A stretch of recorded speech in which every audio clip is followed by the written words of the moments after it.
ગુજરાત સરકાર તમામ એપીએમસીના કર્મચારીઓને બોનસ આપવાની એક સરખી નીતિ સાથે જાહેરાત કરી છે. કેબિનેટમાં નિર્ણય લેવાયો. 3 દિવસ શાળા પ્રવેશ મહોત્સવમાં તમામ મંત્રીઓ સચિવોને ફરજિયાત હાજરી આપવા માટેની સૂચના આપવામાં આવી છે. પ્રવક્તા જીતુભાઈ વાઘાણીની મહત્વની જાહેરાત. મુખ્યમંત્રી ભૂપેન્દ્રભાઈના નેતૃત્વમાં અધ્યક્ષસ્થાને મળેલી બેઠકમાં રાજ્ય સરકાર દ્વારા ખાસ કરીને ઇન્ડસ્ટ્રીઝ પોલિસી એક ઐતિહાસિક પોલિસી, કદાચ ભારતભરની પહેલી પોલિસી એ ઇન્ડસ્ટ્રીઝ પોલિસી જાહેર થઈ છે. ત્યારે માનનીય મુખ્યમંત્રી ભૂપેન્દ્રભાઈ પટેલને અને નાયબ મુખ્યમંત્રી ઉદ્યોગ વિભાગ પણ જે સંભાળે છે હર્ષભાઈ સંઘવીને મંત્રીમંડળે વિશેષ અભિનંદન આપ્યા. જે પ્રકારની સ્વીકૃતિ આ પોલિસીને મળી છે એ જોતા એવું લાગે છે કે ફોરેન ઇન્વેસ્ટમેન્ટ પણ ખૂબ મોટા પ્રમાણની અંદર રાજ્યમાં આવવાની સંભાવનાઓ છે. રાજ્યના જે વેપારી ઇન્ડસ્ટ્રીયાલિસ્ટો છે જે એક્સટેન્શન પણ કરે છે ને નવા પણ ઉદ્યોગો નાખી રહ્યા છે, એમને પણ આ નીતિ દ્વારા પ્રોત્સાહન મળવાનું છે. ત્યારે એનું પ્રમોશન થાય, લોકો સુધી આ વાત પહોંચે અને જે જરૂરિયાત છે રાજ્ય સરકાર વેપારીઓને તરત પૂરી કરે. એના માટે થઈને મુખ્યમંત્રીશ્રીએ બેઠકમાં ચીફ સેક્રેટરી અને અધિકારીઓને સૂચના આપી છે. સાથોસાથ વાઇબ્રન્ટ સમિટ આવવાનું છે ત્યારે ખાસ રોડ શો ભારતભરમાં થતા હોય છે.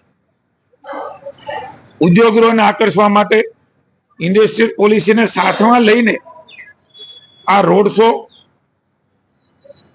એ વધારે પ્રભાવી થાય એના માટેની સૂચના મુખ્યમંત્રીશ્રીએ આપી છે. અને મુખ્યમંત્રીશ્રી વતી તમામ વેપારીઓને આ પોલિસીનો લાભ લેવા માટે હું સરકાર વતી વિનંતી કરું છું. અને ક્યાંય પણ અડચણ કે મુશ્કેલી પડે તો અમારા ઉદ્યોગ વિભાગના અથવા તો અમારા કોઈ પણ મંત્રીશ્રીઓનો સંપર્ક કરીને મુખ્યમંત્રી સ્વયં પણ એમના માટે સમય આપવા માટે તૈયાર છે. ત્યારે સૌ સાથે મળીને ગુજરાતને એક નવી વિકાસની ઊંચાઈઓ પર લઈ જવા માટે આ પોલિસી મહત્વની સાબિત થવાની છે. એની કેટલીક સૂચનાઓ એ મુખ્યમંત્રીશ્રીએ આપી છે.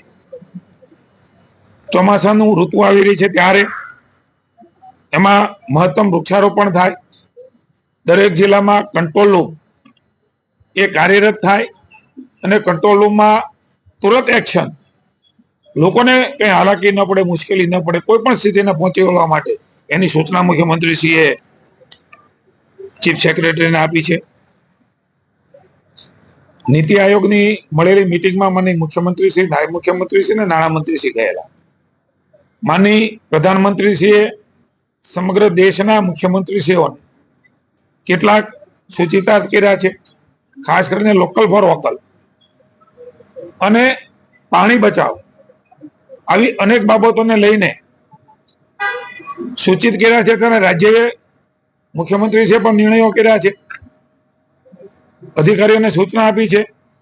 વોકલ ફોર લોકલ ઉપર વધારે ધ્યાન આપીને આત્મનિર્ભર ભારત તરફ ગુજરાત કેવી રીતે આગળ વધે અને પાણીનો બચાવ એ આપણા જીવનનો ભાગ કેવી રીતે બને, જેમ સ્વચ્છતા એ જીવનનો ભાગ બને એ રીતે જાગૃતિના કામો પણ કરવા માટેની સૂચના એ માનનીય મુખ્યમંત્રીશ્રીએ આપી છે.